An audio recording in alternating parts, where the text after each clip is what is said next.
জামাত ইসলামকে কি মন্দের ভালো হিসেবে ভোট দেওয়া জায়েজ হবে?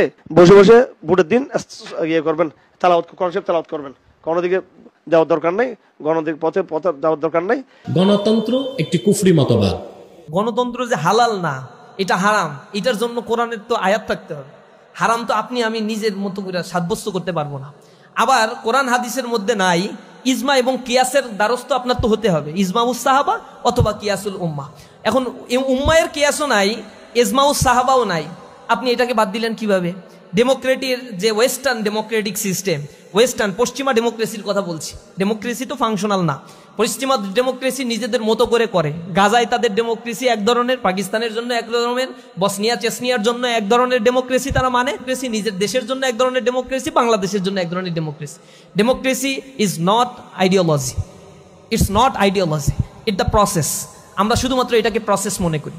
এর ভিতরে আকীদাগত একটা বিষয় সংযোগ করা হয়েছে, যেটাকে আমরা ডিনাই করি, রিজেক্ট করে দিই, এবং এটা প্রকাশ্যেই আমরা বলে থাকি। এই জিনিসটা আপনাকে বুঝতে হবে। ওয়েস্টার্ন ডেমোক্রেটিক ফিলসফি, এটা যেটা বলা হয়েছিল of the people, by the people, for the people, it's absolutely right.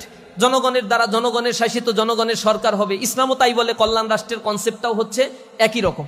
তাদের চরিত্র হচ্ছে ডেমোক্রেসি, সেইখানেই তারা দিবে যেই ডেমোক্রেসিটা তাদের জন্য ফলপ্রসূ হয়।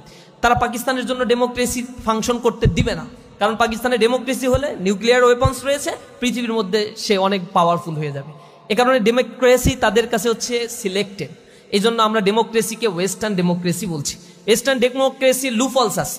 তারা সেকেন্ড ওয়ার্ল্ড ওয়ারের পরে একটা ফিলসফিক্যাল স্ট্যান্ড নিয়ে আসছে যে ডেমোক্রেসি যে মানবে না, ওয়ার এগেইনস্ট টেরর, তারা হচ্ছে টেরর, তাদের বিরুদ্ধে যুদ্ধ ঘোষণা করতে হবে। তাহলে পৃথিবীতে ডেমোক্রেসি না, এবার মারো। আর একটা বিষয়, ইন্টেনশনালি তাদের মিডিয়া কুয়ের মাধ্যমে, মিডিয়া ট্রায়ালের মাধ্যমে বলা হয়েছে যে ডেমোক্রেসি আলেমদের মধ্যে ডিভাইড অ্যান্ড রুলসের পলিসি নাও, আলেমদের মধ্যে বিবাদ তৈরি করে দিতে হবে মুসলিম দেশগুলোতে, তাহলেই কেবল নেতৃত্ব পাওয়া যাবে। তাহলে বিবাদ কিভাবে? আমরা একদিকে বলছি ডেমোক্রেসি মানতেই হবে, না মানলে তুমি সন্ত্রাসী, তোমাকে বোমা মারবো। আর একদিকে বলছি ডেমোক্রেসিতে বলা হয় জনগণ সকল ক্ষমতার উৎস বা মালিক। এই জিনিসটা আলেমরা তোমরা বলবা যে ডেমোক্রেসিতে এইগুলো আছে শিরক, সুতরাং ডেমোক্রেসি হারাম। এই দুইটা মিলায় এরপরে মারবা মুসলমানদেরকে। 56টা মুসলিম দেশ খণ্ড বিখণ্ড করে ফেলতেছে জাতিগত দ্বন্দ্ব, বিবাদ, বিসম্বাদ দিয়ে। এগুলো নিয়েই মুসলমান পড়ে আছে। কবি নজরুল খুব আক্ষেপ করে বলেছিল যে বিশ্ব যখন এগিয়ে চলছে, আমরা তখন পিছে, নারী তালাকের ফতোয়া খুঁজছি, কোরআন হাদিস তো সে। নারী তালাক কোথায় হয়, কয় তালাকে এবার ঘর সংসার ভাঙবে, কোনটা আবার চোরা দেয়া যায়, এইগুলার ফতোয়া খুঁজতে খুঁজতে আলেম ওলামাদের জীবন শেষ।